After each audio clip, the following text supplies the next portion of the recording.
Hi, Rob Brown here in Atlanta, about a mile from Brave Stadium, not too far from State Farm Arena in Atlanta. Brendan Martin's in Ocala. How about them Gators? Yeah, I watched last night, and I tell you what, I still hear the crying. Show me how they're going to be beat. Somebody show me how you're going to beat those guys. Somebody. I mean, they're a good second half team. They get pushed in the first half, but that's their style. That's the style. That's all Todd Golden's style, baby. He's just and I watched Arkansas having just as a meltdown. It reminded me of Memphis and Kansas in 2008 with 9 minutes left. Memphis up by 9, couldn't hit free throws. Arkansas up by 13 with 4:20 left, 69-56, and loses in overtime. That one's painful. Alabama looked just unbeatable last night. 25 three-pointers, man. SEC is alive. We got some big games today. We're going to talk about it. Take a picture with your QR code of the Twitter follow. So we are on X, at Rob Brown _ on YouTube, on Facebook, 7 channels simultaneously. And look, we got Frank Duffy.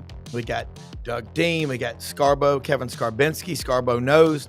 Going to be talking a lot of Sweet 16 basketball this morning. And Duke gets a win last night, 100-93. Dadgummit, watching Texas Tech play, they are really good. They never quit. Arkansas thought it was over. Texas Tech did not. So, guys, we all stayed up late. It was almost 1 o'clock this morning, Eastern time zone, when the Arkansas-Texas Tech game was over.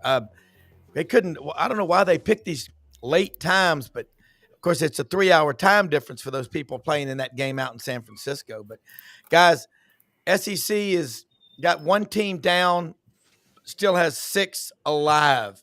How many going to make it to the Final Four? We're going to talk about that today. Good morning, everybody. Hey, good morning. Good morning. Hello. And we get a break on the sleep tonight. I'm supposed to be at my hunting club getting to bed at a decent hour, and Auburn plays it. It won't be 8:39. It'll probably get pushed a little later, won't it? Yeah, well, it's not helping anybody in the media, that's for sure. And when you have on either time zone, when I lived in Colorado, we used to bitch about the whole time being on the East Coast. So it's like, somebody's always getting beat up out there. Frank, where are you? You sound like the birds are chirping. It's like a beautiful day. Were you on the farm? So I'm here in Big Canoe. I actually drove back from New Orleans last night. Of course, we're getting out of our apartment, as I mentioned to you guys, because they're doing a big restoration on the Mataba building. So I literally left New Orleans at 5 o'clock last night, got home at about 3 a.m. with a truck full of stuff, bringing it back here. So I didn't get to see the games. I had the wonderful privilege of listening to them on Westwood One, which is really great to do. I mean, it's old school basketball, listening to them. And I don't know what kind of picture they were painting, but I don't know what the hell happened to Arkansas. I mean, it was like I was watching a truck accident as I was going down I-85 in living color. I'm still blown away by that. And man, unbelievable. And look, to coin the old phrase of Mark Twain, my demise has been greatly exaggerated on Duke. Holy mackerel. Yeah. Did they open up a can of whoop? And let me tell you something, boys. Them boys in Tuscaloosa like playing some basketball. Lord. Holy mackerel, man. That ain't no football school no more. They used up 3 games worth of 3-pointers. Scarbo, I bet your keyboard was just on fire last night, Scarbo. Kevin, I'm going to say it now. Because usually we're going almost 57 minutes into an hour before we even talk about football. So we will eventually get back to football in the Southeastern Conference. Football? What's football? Yeah, what is that? They're not playing real spring games anyway. It's a glorified they don't care practice. Anymore. They've caved to basketball, Kevin. That performance, well, what Florida did in the second half to Maryland, completely predictable. Maryland plays 5 guys. They have no depth, and Florida is one of the deeper teams in the country. So that you could see that coming. There was no worry. Certainly, I'll bet you in the Florida locker room, there was no worry at halftime as close as the game was. And that performance by Alabama, you could also see that coming. because Brigham Young was the worst defense in the Sweet 16.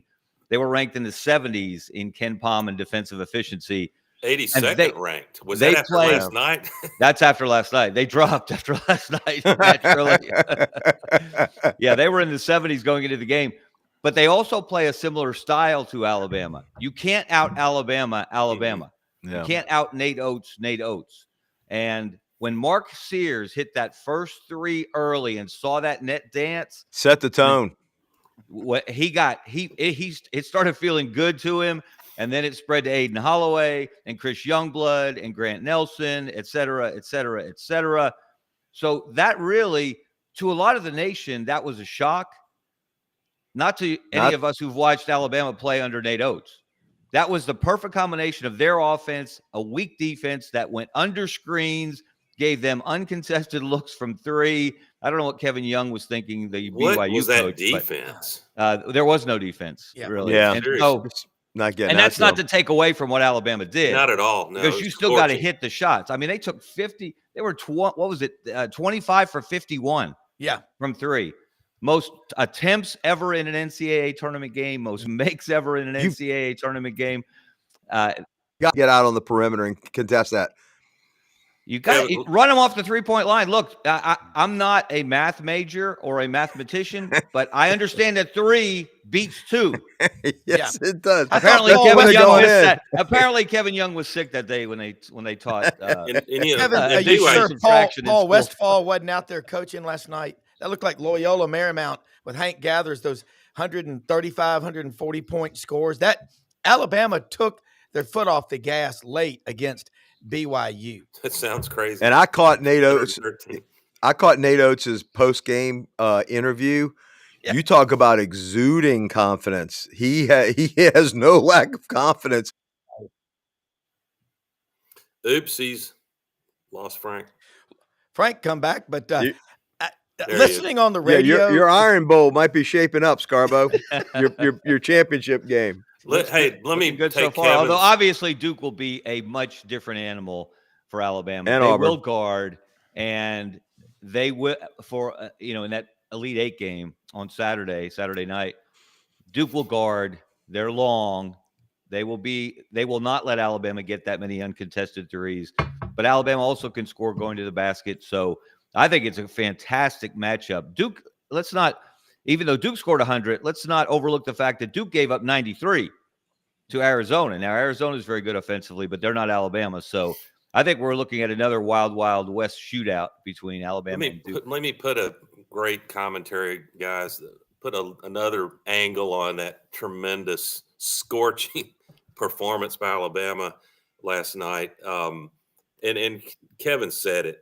We should have seen this coming in that Ken Pom had BYU. Kevin said 70th. Man, can you imagine losing 12 spots in the defensive rankings in one game? That appears to be what happened, because this morning BYU's 82nd. They were 9th offensively. So Kevin's right, man. They tried. I don't know if they intended to, but they ended up trying to out Bama, this hot shooting Bama team. But listen to this. BYU had 50 points in the paint to Alabama's 16.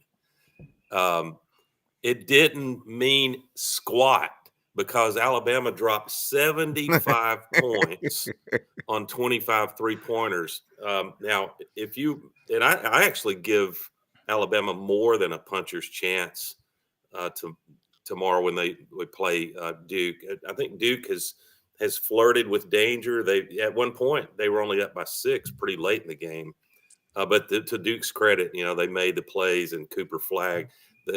Janai Broom probably should be glad the voting is done already, because Flagg did not hurt himself last night against a pretty good team. But Duke is, if I'm a Bama fan, my reality check is that I still gave up 88 points to BYU despite that. And, that happens when you're scoring at will like that. You're naturally less concerned about the other opponent making twos or making points in the paint.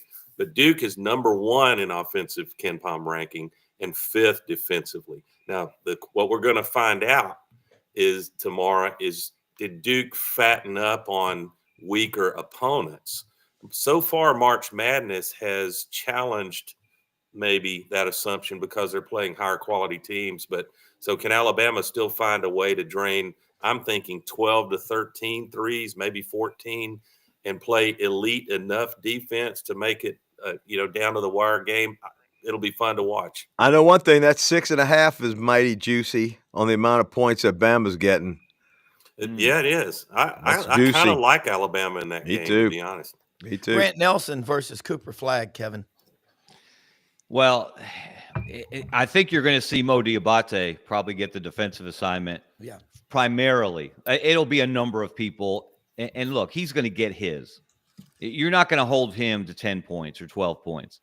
To me, the key to beating Duke is not letting Proctor go off and Malawach, score 15 points on 7 dunks and a free throw. He's so good around the goal. If Cooper Flagg beats his man off the dribble, which he did a number of times against Arizona last night, and you go to help, he's got great floor presence. He had 7 assists last night to go with his 30 points, his 6 rebounds, his great all-around game. So, look, this is not going to be 62-60. It might be 62-60 at the half. It's not going to end up 62-60. God almighty. Kevin, You're going to have to score minimum 90, probably 100 to win that game. tell me if this is I'm reading too much in matchups or everything when you get to this point in the tourney, or if this is accurate. It looks to me like, dare I say, the SEC. It just means more, and by that I mean we had a season long beating each other up, and most of the teams we have left are fairly healthy, kind of shockingly, with the way we played physical all year. But it looks like the season in this historically best ever conference has prepared our remaining SEC teams. And Cal let us down again. There's nothing new there. He's had a great year and taken them farther than we thought a few months ago. But it looks like to me the SEC is just more battle tested. Is that what you're seeing, Kevin? Absolutely. And you're seeing the cream rise to the top too. The best teams in the SEC are still playing. And the best teams in the SEC will continue to play beyond this weekend. I don't know if it'll be 2, 3, or 4 of them, but this is what. Look, Arkansas overachieved to get to the Sweet 16, and then underachieved when they had the game in hand to get to the Elite Eight. And if you've watched John Calipari coach or attempt to coach over the years, game coaching, I mean. You weren't surprised that they had that meltdown and they didn't handle the end of game situation. They didn't handle the end of regulation well. They didn't handle the end of overtime well. Could have used a timeout. I think he had a timeout left at the end of overtime when they were down 2 and they got a terrible shot. That's one where you might want to call a timeout and draw something up because they're not a very good offensive team. A lot of freelancing with the Razorbacks. So that was not a surprise. But the best teams in the SEC are still playing. And that's why I think we're going to see, I had 4 in my bracket going to the Final Four to start with. People laughed, said, no way. What about Duke? Look, Alabama can beat Duke. I have no doubt. It's not going to be easy. It'll be the toughest team Alabama's played in the NCAA tournament in the last 2 years, with the exception of UConn last year in the national semifinals. Alabama's been fortunate. They were fortunate they got BYU rather than Wisconsin. Yeah. I think they would have beaten Wisconsin as well. But that was the ultimate good matchup for Alabama last night. With 25 threes, they would have beat the Lakers of Showtime with 25 threes. Kevin, let me ask you this guy, Swamp Fuel 120. Hey, Rob, for ratings only, who you have in finals? Kevin made us all on Sunday, March 16th, when he launched Scarborough Knows, pick our Final Four. I got Michigan State, Florida, Houston, and Alabama. And I have Florida beating Houston and the Gators cutting down the nets. Now, I hope I'm wrong, but I wasn't a contrarian for the sake of being a contrarian. It was Al Goldman, the head of technical market analysis at A.G. Edwards, used to tell us on the Squawk Box every day when the market was going crazy, he'd say, everybody can't be right at the same time. So that being said, Cal, I still remember all 3 of my kids and I watching in a watch party on campus at Memphis against Kansas. Memphis is up by 9 with 2 minutes left. and everybody's just hugging. And I said, guys, free throws are going to kill them. Yep. And they lost in overtime. Looking at that game, I love Cal. Cal made a statement. He fired a shot over the bow yesterday. He's got the Hunts, the Tysons, and now Warren Stevens is on board. Get ready for the Hogs to go by the greatest talent in America, because Warren Stevens is worth over 7. The Hunts and the Tysons, God only knows. We all eat chicken sandwiches, and it all gets there by a truck. But that's still that was the meltdown of the tournament, and it was Shocking. the biggest. It was the second worst meltdown in NCAA Sweet 16 ever. And I'm not trying to say he's a bad coach, but that was painful at the end. It looked like they didn't even, Kevin, you're right, they didn't have a plan. Look, Cal's never been known for his bench coaching, his in-game coaching, his in-game adjustments. He's been known for getting great talent and beating most teams with his talent. And when it gets to that situation where you've got to make a decision, you've got to decide whether to call a timeout, you've got to draw up a play, you've got to set up a defense, it's not his strong suit. And it really came back to bite him last night. Yeah. Yep.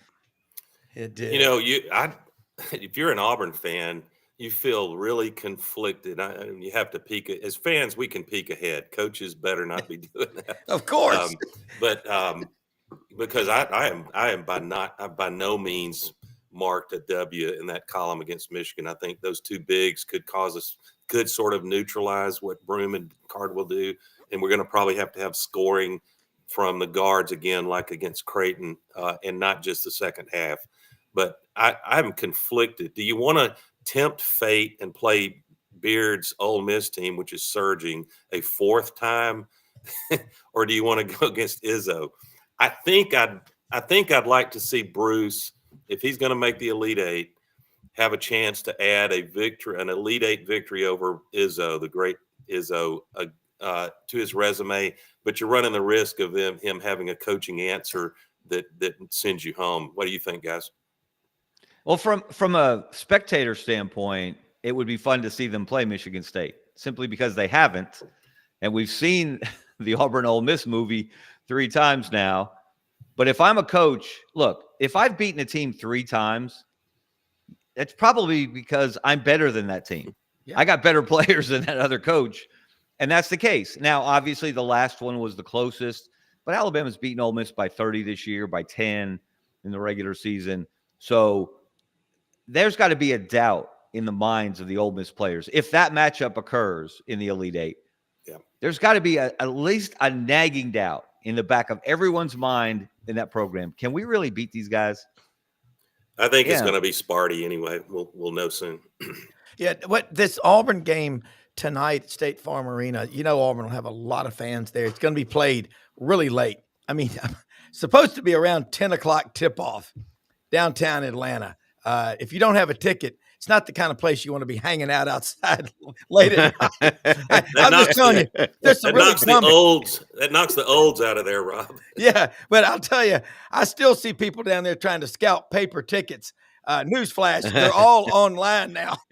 That's right. I mean, Frank, you know what I'm talking about.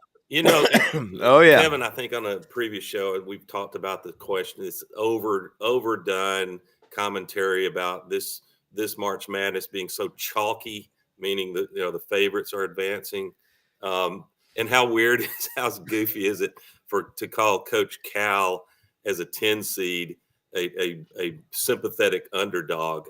They should have won last night. They had their chances, but the reason I think it's not an anomaly this year is look at the Florida Gators, which Brendan is delighted to do early and often. Absolutely. But they, whoever the glasses, Doug. Whoever the Walter, I'm not taking them off till they win the whole deal. Whoever the Walter Clayton Jr. of this year is, somebody's gonna in Big Ten or SEC is gonna go by him, and so it becomes challenging for the the Ionas and even the Xavier and Creighton and some of those teams.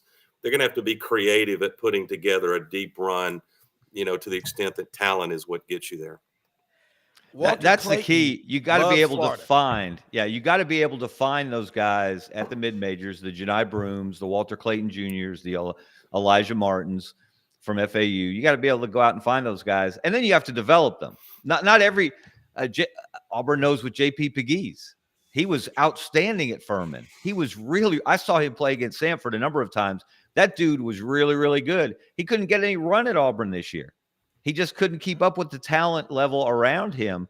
So it's not an exact science, but it is interesting how much of it's going on and how different coaches take different approaches to having to deal with the transfer portal while you're trying to win a national championship. Yeah. Preston Murphy is an assistant coach at Alabama. He's their de facto general manager. He doesn't have the title, but it's fallen on him this week while they're playing in the Sweet 16, now the Elite Eight, to deal with the transfer portal. He told the Alabama beat writer for AL.com in Newark on Wednesday that the Wednesday evening, he took 73 phone calls that day. 73 from people, either players themselves or people connected to those players wanting to transfer to Alabama. And that was before they scored 113 and made 25 threes. So that's a recruiting commercial. And that's why Nate Oates has been able, one of the big reasons, aside from winning, which of course is really attractive to all players, but the fact that you get to play fast and free in that system. You don't have to worry if you take a shot and shoot an air ball from 28 feet. You don't have to look over your shoulder and see who's at the scorer's table to come get you. Yeah. And that is one of the greatest recruiting inducements that you can give a player. We're going to let you play. And the only reason we're going to get really angry at you is if you pass up an open three rather than if you take a contested three. That's the attitude. Frank, what's the over and under on Alabama Duke? I haven't looked. I just looked at the 6.5, but I'll tell you in 5 seconds. 230. But you're probably not that far off, Doug. Yeah. 174.5. That's low. I'd take the over. Taking the over. Wow. Frank definitely froze on that thought. Well, guys, I mean, the coach all right, Bruce Pearl, in his last 5 trips to the NCAA, he's gone home first weekend.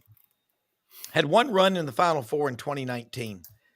This year, what's the verdict going to be? What's the narrative going to be on Bruce Pearl if Auburn goes out tonight against Michigan State? And then you compare that to his pupil, Todd Golden at Florida. You mean against Michigan tonight? I'm sorry, Michigan, yeah. Well, look, anything short of a Final Four is underachievement for this Auburn team. I agree. I don't buy it's easy. And I wrote this in my column for the Birmingham Lead yesterday. You know, it's easy to trot out the phrase Final Four or bust. Yeah. There is no way on God's green earth that a season in which Auburn wins 30 games, wins the toughest SEC ever in the regular season, spends 8 weeks in a row at number 1 in the AP poll could be considered a bust. So we need to be careful with our phrasing. A disappointment, yes. Underachievement, absolutely. Yeah. But it would not be a bust even if they lose tonight. But they will be forever known as the team that reached its ceiling in February, not in March. Kevin, I'll double down, and I feel unfair when I say it, but I think it's the truth. With as well-built as this Auburn team is, the metrics prove it. They've done it in the toughest conference in modern era history. I think, and I'd say the same about Florida, the way they're playing. Maybe Alabama and Tennessee, people have their own opinions. But I think it's a disappointment, not a bust. It's a disappointment if Bruce doesn't cut the nets down. Yeah, that's the right word. I would agree with that as well. Because they have everything you need, as does Florida, as does Alabama. And I think Tennessee as well should go in that category. I think all 4 of those teams have the roster that can win a national championship and cut down that final net.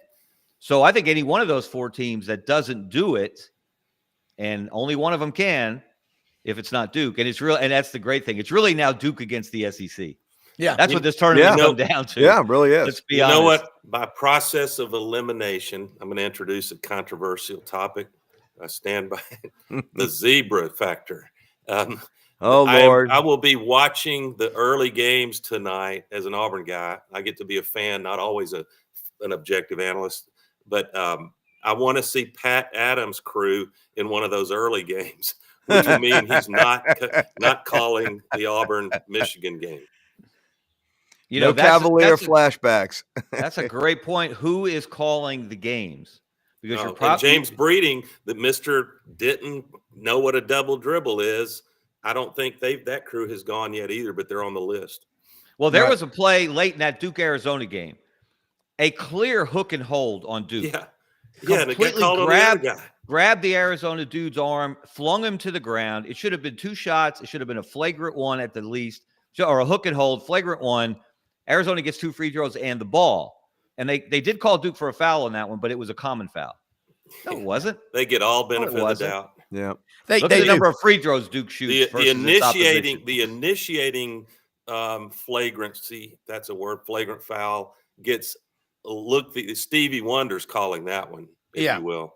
And then the retaliation, which is nothing, the retaliation rarely goes in against Duke.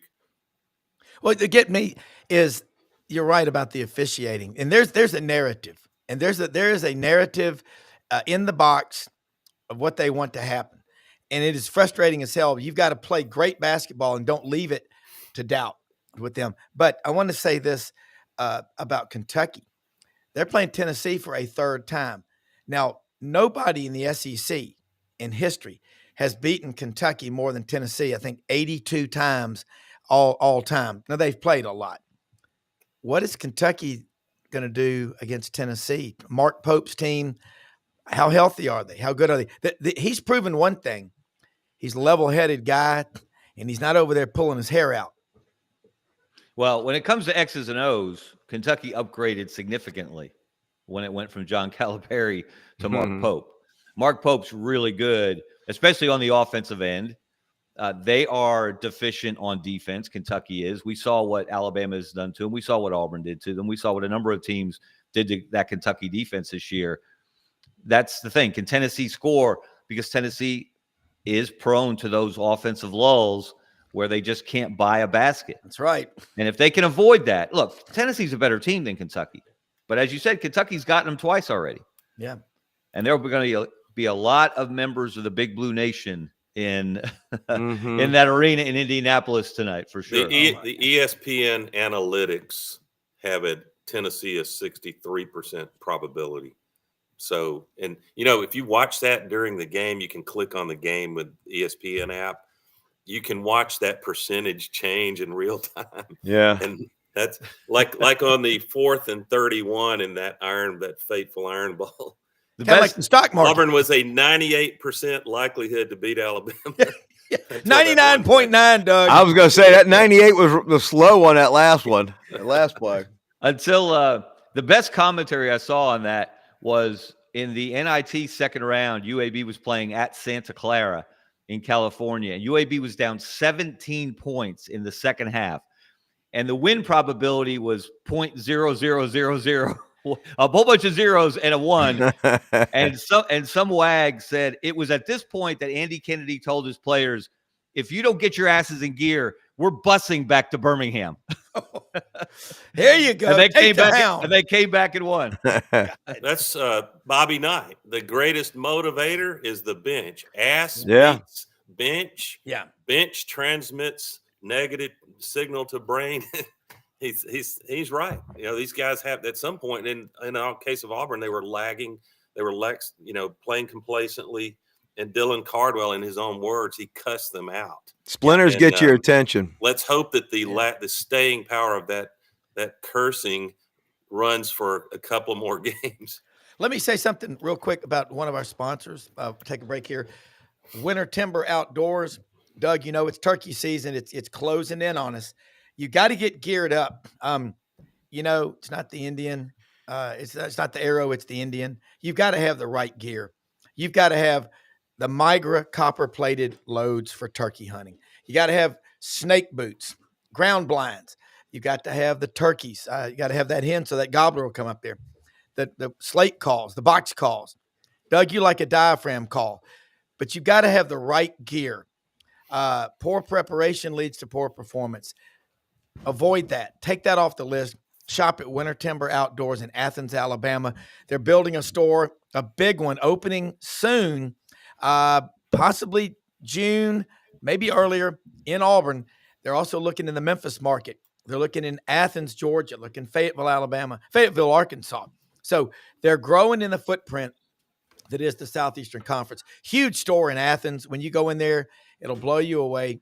Great gear, Sitka, Dixie decoys. They've got boots, over 2,000 shotguns, rifles, and handguns. Proud to be associated with them. Winter Timber Outdoors, Southern owned, Southern pride. Love them. Yeah, and pro tip for people newer to turkey hunting. And Yeah. not that I'm a outfitter. You are a veteran turkey hunter. Let me tell you, it's unlike deer hunting where you have a face cover or they use face paint. With these turkeys, honest to God, you have got to get that camo netting to where your eyes, you barely even see any white. Yeah. When they get inside 30 yards, they can identify a human being like you wouldn't believe. Doug, here's a question for you. If they could smell like they can hear and see, I don't think you'd ever kill one. You would even the coyote predators would have trouble. Yeah, as good hunters as they are. They're particular. You better cut the grass around where you hunt them. They don't like big. They don't like anything. Everyone driving through the country sees turkey out in open pastures. Yeah, and they're big. But let me just tell you, when you're sitting, which is legally required, when you're sitting leaning against a tree, and they come in, the size of a male, a gobbler, is just awe-inspiring. Yeah. I've got a big one in the den at the lodge. Tom, he's got an 11-inch beard.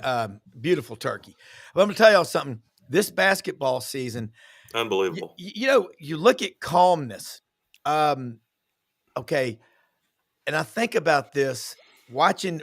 I want to know. Let's talk about this Michigan-Auburn matchup. We do know Michigan's got a couple of 7-footers. We know that KT Harrell played at Auburn for 2 years under Pearl. Scored almost 1,200 points in 2 years. I think he transferred from UVA, and he's director of basketball operations at Michigan. We know Trey Donaldson is on that team. We know Mr. Wolf came from Yale, and all these stories are out there. They know how to pick Auburn apart. They know this. Well, flip that around. I thought about this when I was running yesterday. Auburn knows how to, get into Trey Donaldson. They saw Mr. Wolf last year. They know KT Harrell. So who has an advantage here?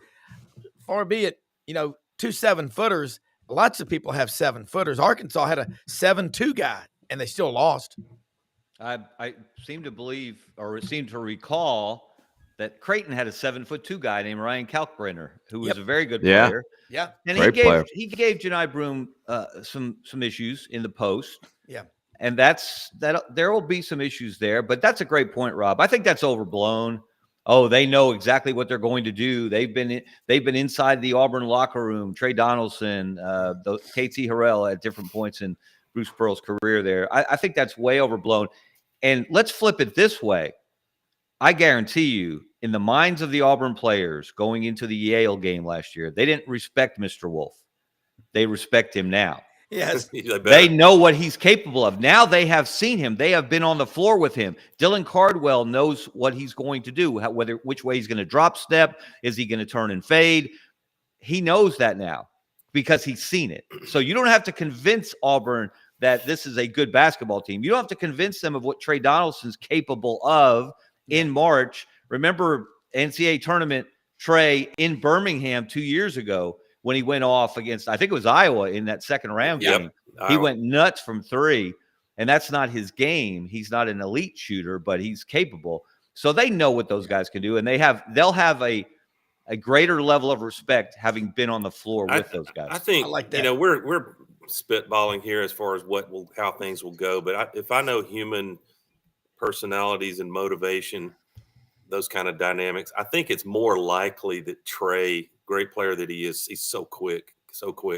I think he's more likely to feel and be affected by pressure than the Auburn guards. And you've got a three-headed monster on Auburn in the backcourt. And I really like Trey, and they've got other players. I think that if you're an Auburn fan, what you're going to watch with great concern early is, if I'm Michigan, I'm going to do all I can to see if I can get 2 fouls early on the big Auburn bigs. And you hope that, at least selfishly, I hope that the refs are restrained and not calling ticky-tack soft calls early. If it's an actual foul, they got to blow the whistle. But I think both teams are going to try very hard to get to the second half with only one foul if they can. Yeah, looking at on the bigs, that is. I like what you and Kevin have both said about Auburn. I mean, they all know each other, and everybody's always self-scouting, and so they're constantly changing. Frank, you look at the over and under on Auburn, Michigan tonight. One thing about Auburn that's true is they can beat you with a lot of different styles. They're not a retro team with a bunch of big guys that play with their backs to the basket. And you saw that against Creighton. You saw the guard play. They just adapt. Yeah. When the guards are hot, Auburn wins. When the guards are down, they struggle or lose. And it's not so much like Alabama, who just bombs 3-pointers. The guard play on Auburn, in my opinion, is really great because they dish out a lot of assists. I mean, they'll drive the hole and then kick it out. So it's not just a shooting guard that they've got. They've got they've got floor generals, in my opinion.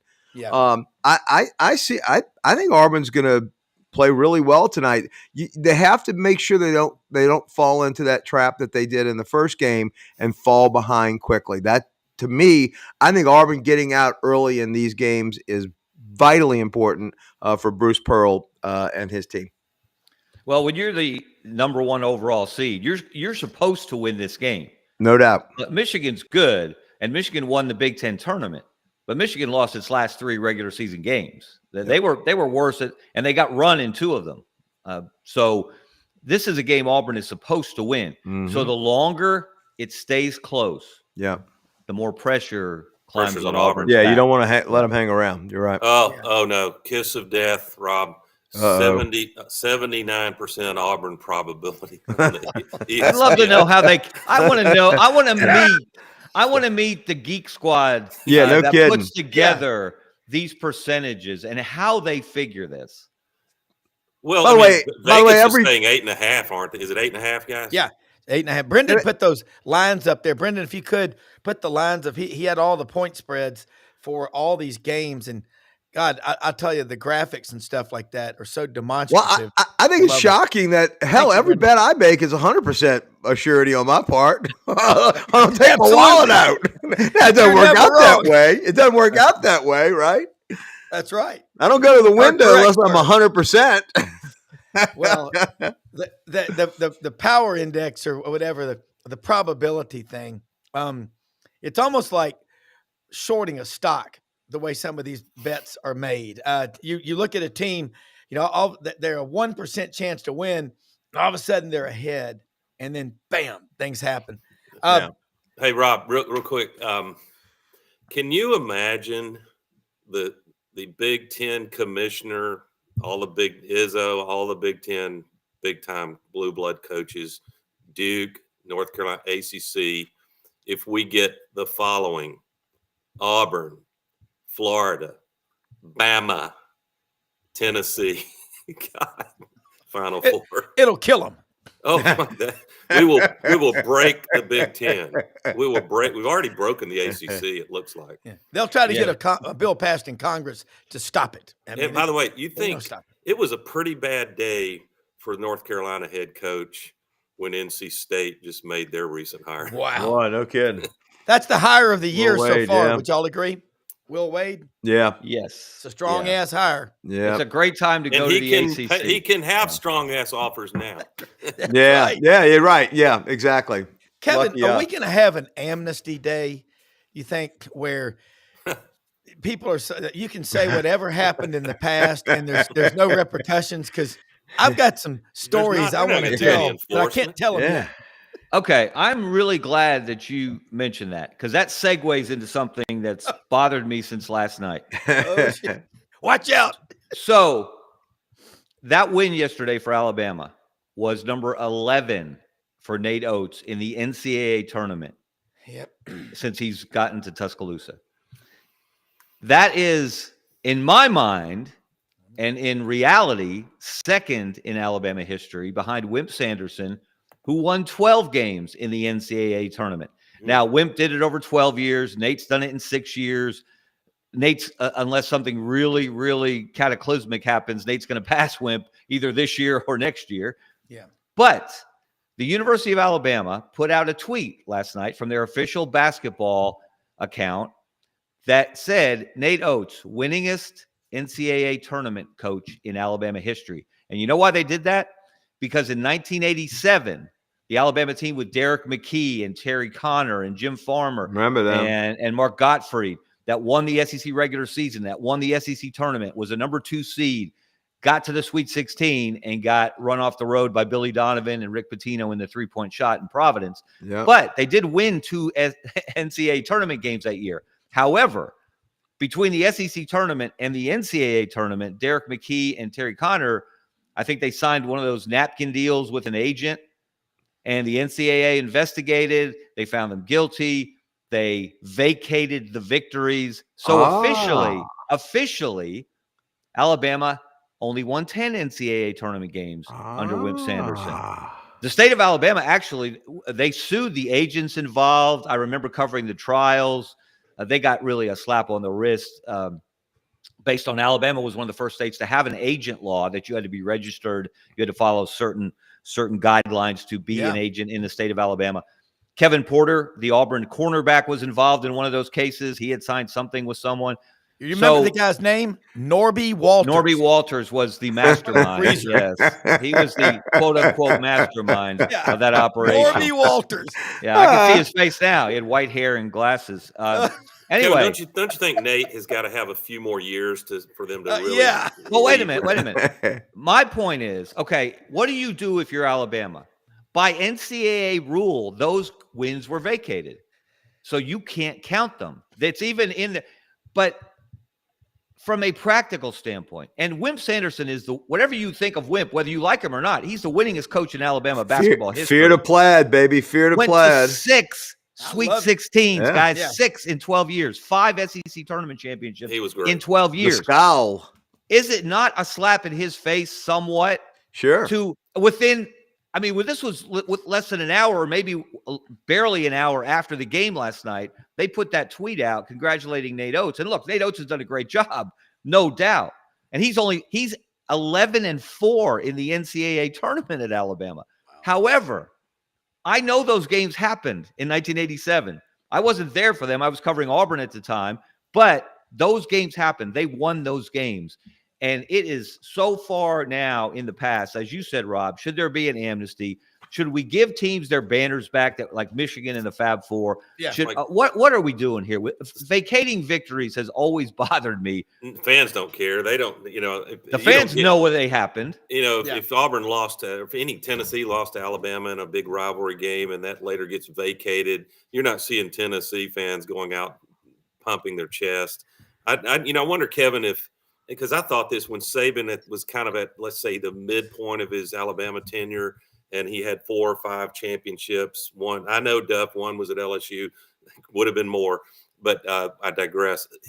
I wondered if my good Bama friends who are old enough were going to at any point feel slighted about the remarkable legacy of Coach Bryant, and the time came where I think and I give Alabama fans credit, they did not, take away from Bear Bryant's incredible success, but they were happy to say Nick Saban was the GOAT. And how do you get there? Just number of championships. So these, to me, I don't care what the vacating rules call for. Behind the scenes, when you're talking about the legacy of Wimp Sanderson and what Oates is doing now, which is remarkable, I think you've got to be careful not to detract from the success of Wimp Sanderson. I agree with that. And also CM Newton. I mean, what he did, that 1976, taking Indiana, the 38-0 team, to the absolute max. But Winifred E. Wimp Sanderson is, Gary Harris from Tuscaloosa was on our show. He's on Thursdays. He said, Wimp's going to kill me for saying this, but he's 88 years old now. Guy's amazing. And I listen to his show a lot on Tide 100.9, him and Barry. I've called him on the phone a few times. My friend Rich Gray, I worked with for years. Rich lives down in Foley, Alabama. And I love Rich. And his dad and Wimp were friends all through childhood, grew up in Florence. But what I remember the most was basketball 40 years ago. the Plaid Palace. Oh, yeah. Sonny Smith, Norm Sloan Yep. at Florida, Dale Brown at LSU. Hell, I still remember, Frank, that story. Dale Brown just coming in the Auburn locker room. 2 days later, y'all are up in Chapel Hill playing. Y'all remember I was on that road trip.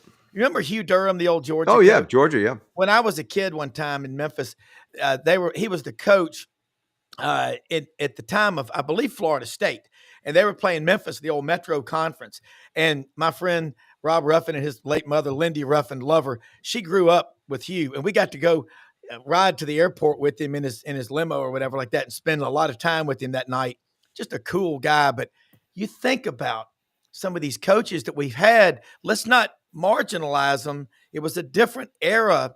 But my God, Dale Brown, I would still love to have that guy on the show because he was one of those personalities. Fascinating guy. Just yeah, and I would want him on to hear his philosophy, not basketball. Yeah, just his philosophy. And when John Brady talks about him, how about that picture from a couple of years ago at a LSU Bama game? It's Dale Brown in the middle, John Brady and Wimp Sanderson sitting courtside. I mean, that's a cool photograph. Hey, and Rob, I was so happy he got the court named after him. Now, LSU did him a little dirty. They wound up adding Sue Gunther, who was the women's basketball coach at the same time when we were going through this political correctness bullshit. Wound up putting her name on there, too, which I thought was just a slap. You want to give her something, put her on something else. You give her another honor and don't take away from Dale. 25 years that man gave to LSU. One of your viewers, Rob, everyone, Swamp Fuel 20. I wonder who he pulls for. Yeah. Hey, answer these questions, guys, when you see How them. do you think referee calls have been during the tournament? I'm glad he asked that because Kevin has long followed, not that you're old, Kevin, compared to me, but you love basketball and you've loved it since you were probably 5 years old. In Pottsville, is that it? Yes. Pottsville, Pennsylvania. Come on, Yingling beer. But this is a direct quote. Mark it, guys. Whoever gets the James Breeding crew in Sweet 16. Breeding was giving a speech, and the internet is forever, Mr. Breeding. We love you. I'm not accusing you of anything untoward yet. Not yet. But he gave a speech, and he pointed out, and I want Kevin to respond first. He said he believes when calling a game, and I think he particularly means the way you go about calling fouls. He said, quote, I believe in, quote, treat everyone fairly, but not necessarily equally. He added, treat the best differently. And that bugs the hell out of me. That's that funky. To me, is that saying protect a blue blood? Or now, he could apply that to a Janai Brim and say, I'm going to protect the National Player of the Year candidate. But I just fundamentally think that is outrageous way of a referee thinking, and if they think it, they should shut up and keep it to themselves. They shouldn't even be on the court ever. That's a fireable offense. Yeah. Although they're not employees, they're independent contractors. So that's an unemployable. And this is the guy. I'm not going to let it die in CBS. When did this happen? That's shocking to me, Doug. I was not aware of that. I think it was pre-2019. The article I found this in, I'll send it to you, was in April 4, 2019 by a guy who was very critical of CBS and that officiating crew in Auburn, Virginia game.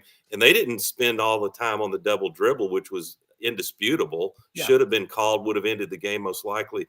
But the low bump, Samir Dowdy goes up. Kyle Guy, he's a great player, but he does they're coached to do this. He pushed his legs out a little, hoping to get some contact. He succeeded at that. And Breeding called an unimaginable on a 3-point shot, a foul to essentially end the game. And to Kyle Guy's credit, he drained all 3 of the shots. But a lot of people were critical that the game had low bumps, had not been called all game, but they were called in that most critical moment. Yeah. Well, what I remember, I got so jacked up at the end of that game. My son Max and I, we were watching it at a friend's house. We had to get in my truck and drive off.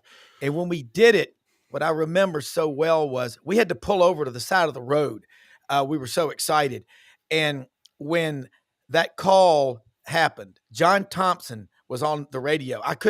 So I had to hear. And John Thompson, great coach, said, oh, whoa. You don't make that call on this stage. No way. He goes, that's ridiculous that you make it. And they missed the double dribble. And I tell you, that one hurts. That's chicken still, bleed. You got to get over them. Swallow. But I've known some officials, and I know y'all have too. And always remember, one, I was a student working on the sideline for CBS in an Auburn-Florida State game. And this is someone I'd known since I was a kid. And he was the head official for the Auburn-Florida State game.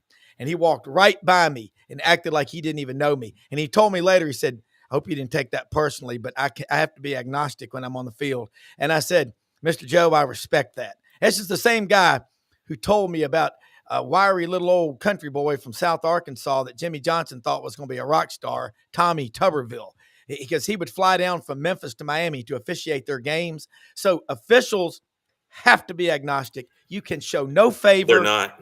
They're not. I would fire my own children if they weren't doing a good job. I believe you gave the principle correctly, but I'm telling you, and not Nate Oates doesn't need some hack like me to advise him. He's a great coach. He's done unbelievable. He's changing the philosophy of how coaches are going to deploy. I can promise you, with the high volume of threes. Yeah. But I would tell Coach Oates, kind of like Pat Dye at Legion Field, if you got 4th and 1, you better get 3 yards. If you better against Duke, you think CBS doesn't want Duke in the championship game, you better, or in the Final Four at least, you better make a 3 or 4 extra 3-pointers when you're playing Duke, because they're going to get a lot of benefit of the doubt from the officiating crew. There's been no referee Robichaux or Thibodeau anywhere near Tuscaloosa anytime we've rolled in. I can tell you that right now. There's a lot of Billy Bobs, but ain't no Thibodeaus or Robichauxs. But there may have been former Alabama football players who are officials. Yeah, that's right.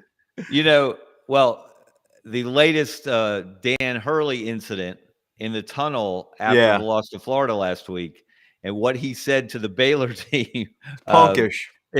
Hope you don't get bleeped like we just did. Now, first of all, and Dan Hurley had just done a very heartfelt, emotional interview with Tracy Wolfson from CBS, talking about his team, how his and crediting Florida, and how they went out against a really good team with honor. And he showed you a different side of Dan Hurley. And then that was Dr. Jekyll, and then Mr. Hyde emerged a few minutes later in the tunnel, and he's basically blaming the officiating in his own colorful way for losing that game, which is absolutely absurd. Florida completely took over the last 2 minutes and played like a champion. So coaches listen, these coaches know these guys personally. They have a mental running record of what calls they've made against them, what calls they've made in favor of their opponents. And there are absolute officials that they do not want to see. And I think this is the case in the old day. I want to get this right. Coaches have told me you could essentially, like a lawyer with potential jurors, you could strike certain officials and say, I don't want that guy on my games ever. And you were granted the ability to do that. I don't think that occurs anymore. No, it doesn't. I don't either, because referee Pat Adams, wow, he's Kevin. Would anybody vote to have Pat Adams do their games, or when he gets struck by every? To be clear, unemployable. What I'm saying about Adams, and you have to read minds, but we can get away with that here. I can't anyway. Scarbo can. He's more an actual public figure, which I'm not. Except Kevin cannot be as easily sued for defamation. But I don't think Pat Adams is trying to help one team over the other. What I think it reminds me, I use the analogy of, remember, who can forget, Judge Ito in the OJ trial. He became so starstruck being on TV and was liked hanging out with the Dream Team attorneys. And that trial got out of control, regardless of whether you think who the actual perp is. And so I see Pat Adams get enamored with being on the TV camera, and it correlates with how many reviews he tends to call in a game, which, in my objection to those reviews, if they really are needed, great. But it gives a free timeout to the team that is fatigued and needs the timeout more. Yeah. That's a great point, Doug. It can strategically help one team or the other, whatever the decision turns out to be on that particular call. Yeah. Kevin, I'm going to let you be the TV mogul, ESPN, CBS, and your only motivation is what is best for business. Do you agree with the following? You're going to have a great championship game and Final Four almost no matter what. But do you agree that because of the National Player of the Year angle, because of the SEC's dominance all year, that the regular season champion, who happens to have one of the two National Player of the Year candidates playing Duke, might be the most potent TV revenue matchup going forward? Yeah, I think if you look at the bracket, look, Duke against anybody is going to gather eyeballs. Yeah, a lot of eyes are going to be on, because people are either going to love Duke or they're going to hate watch because they don't like Duke and the whole concept of Duke and privilege and private school, et cetera, et cetera, et cetera. Mike Krzyzewski, a little rat-faced Polish guy from Chicago, who once dissed me at Birmingham Southern for wearing sneakers with a suit when I interviewed him before the Birmingham Southern black tie. Now it's all over ESPN. Everybody does it now. I was ahead of the curve. You were a forerunner. I was a trendsetter. Who knew? Yeah. But I think I think the great conflict is already being set up. It's Duke against the SEC.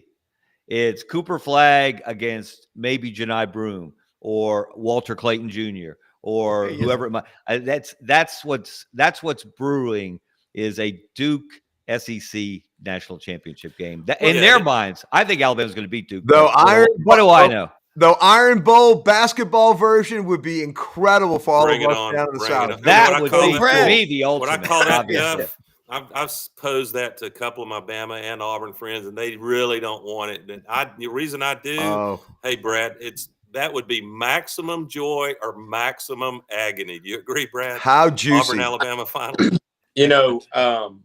Thanks, Rob, for having me in the green room for about 20 minutes eating on peanut M&Ms. Sorry about the link.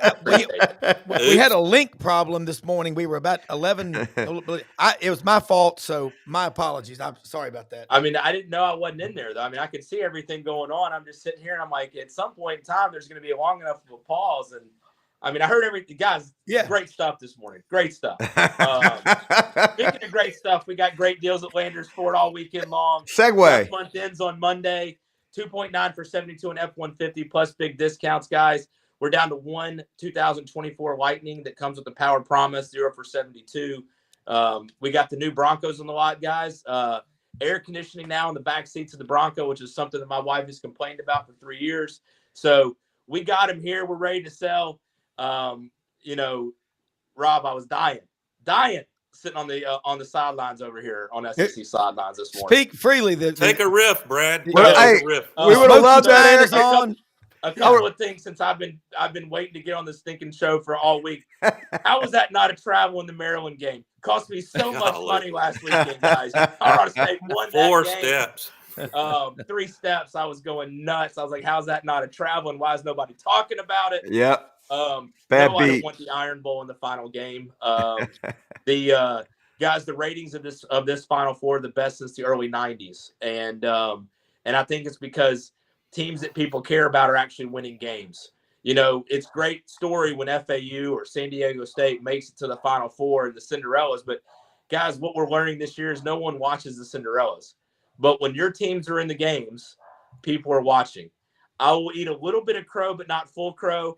I told you guys a week ago I didn't think the SEC was going to do great when it comes to the bottom half of the teams. Most of that was true. I will say Ole Miss showed up. They've done a great job. I think it goes to the fact that the 2 best coaches that the SEC has on the lower half of the teams, John Calipari and Mr. Beard at Ole Miss, have shown what they can do in the NCAA tournament. Interesting stat that I was unaware of until the other day. Only 3 teams this century have won west of the Mississippi the national championship in college basketball. That stat blew me away. Baylor, Kansas, Arizona. I was shocked when I heard that. And we're going to have it again this year after, more than likely. I mean, Texas Tech can still make a run. What a heck of a win of a game last night. I don't know why Arkansas shot so many threes the last 4 minutes of that game. But you know, I went to sleep when they were down 11, and then I all of a sudden woke back up thinking, man, this must be a good game on the other side of this sleep pattern I got right now. And sure enough, we're about to go into overtime. So great Brad, to be with you guys this morning. Brad, you're the right one to ask this tongue-in-cheek question. Just in the spirit of fair play, you know where I'm going with this. Shouldn't the NCAA put a 23-point shot cap on Alabama? You can only score 20 per game. I wish that we would have put that cap on last night so that we could have a few left for the Duke game. I mean, talking about Mark Sears goes from what he did the game before and then that game last night.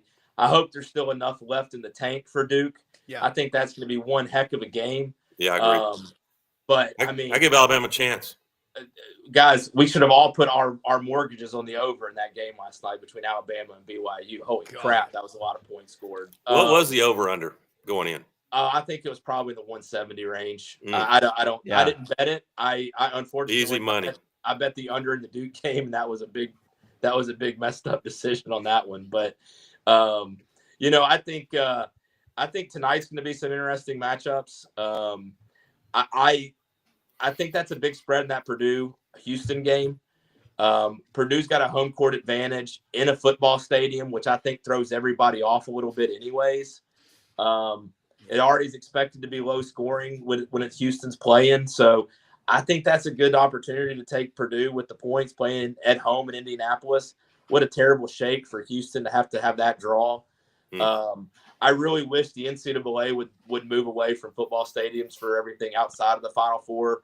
I went to the regional finals and semifinals in Detroit and Ford Field. It's just a terrible place to watch a basketball game. You know, anytime you're in these cavernous, it's weird, it's awkward, it's hard to have a good seat.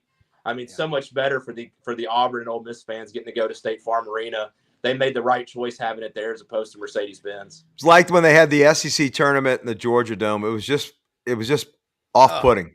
Yeah, especially when that tornado hit that night back in March of 2008. Remember that? Yeah, horrible. When Georgia was making their run. Yeah, Kevin, what Brad was saying and about these matchups, and Doug said it earlier, but it's matchups on game day. Talk about this Ole Miss Michigan State game tonight.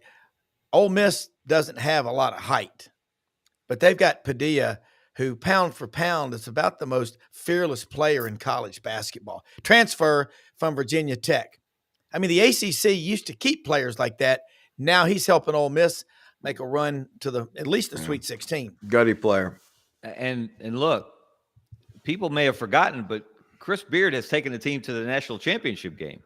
He did it just 6 years ago in 2019. Oh yeah, when Auburn got hosed in the semifinals, if that game had been officiated correctly, Auburn would have played Texas Tech and Chris Beard in the national championship game. And I will go to my grave believing Auburn would have won that game based on the matchups, based on the talent of each team.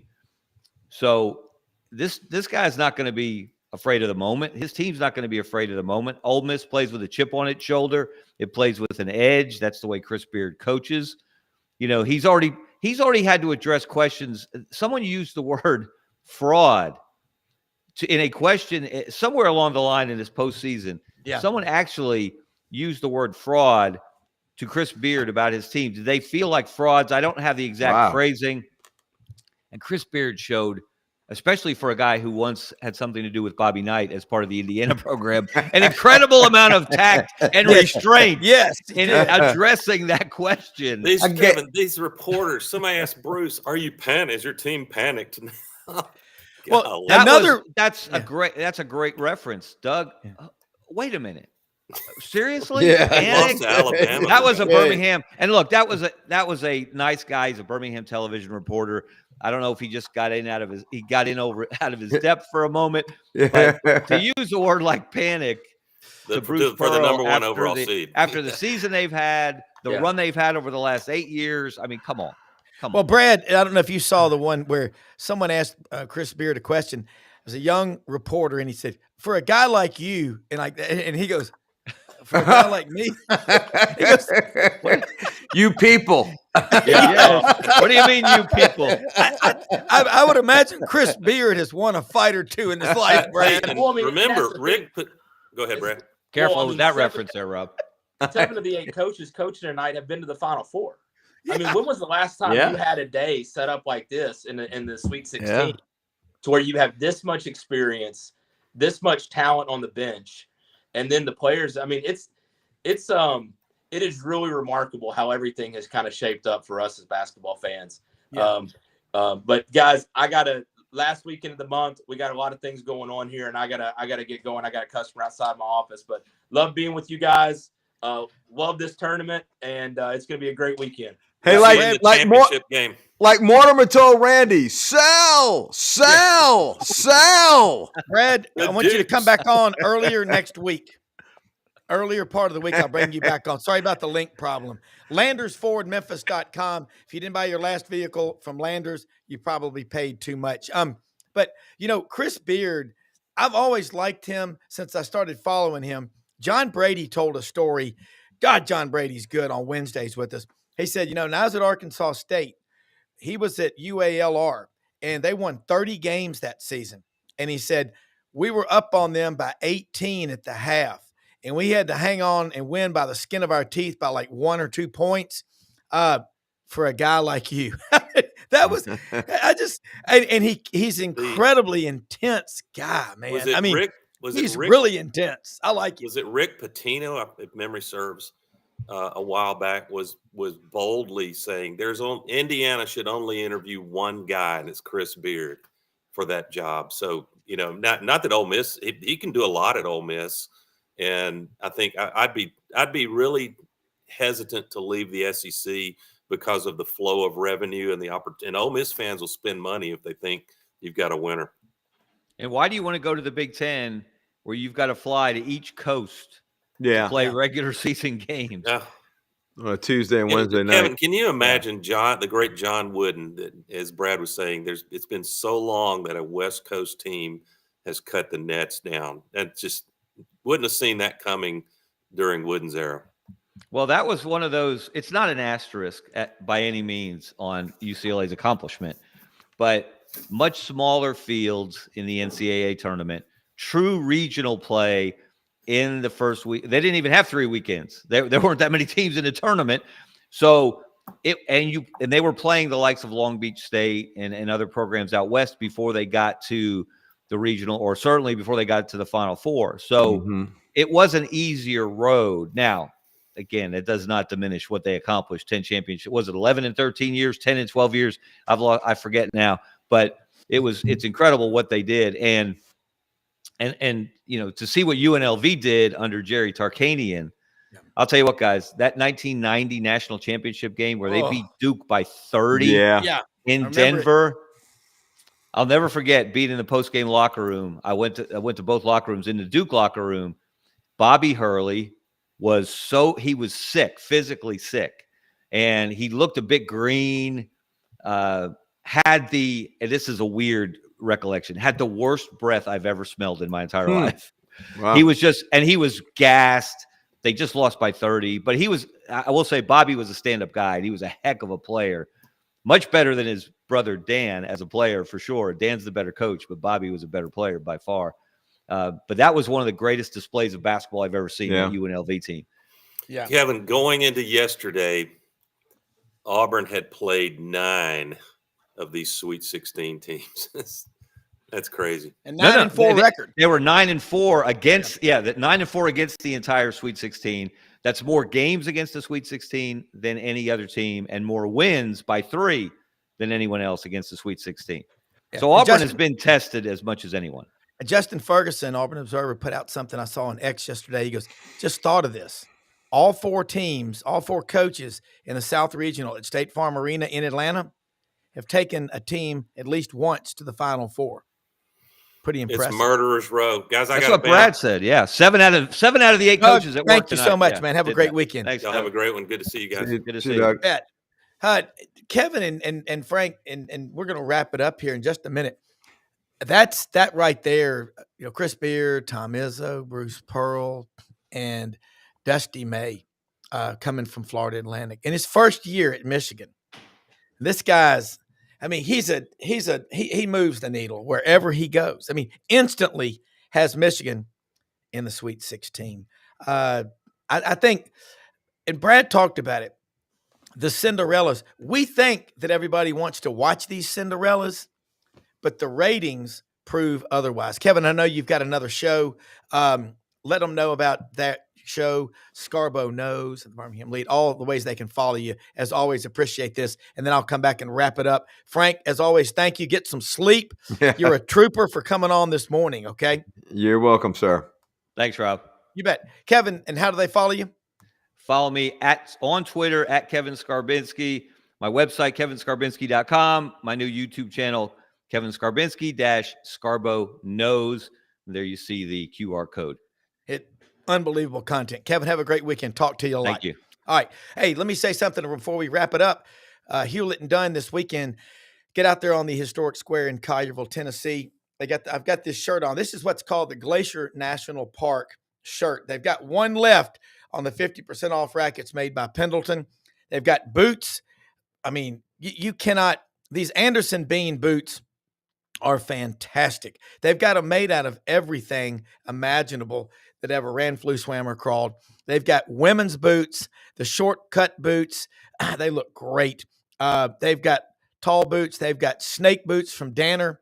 They've got these Danner trail shoes, people. Get out there, do yourself a favor. These are the trail shoes right here.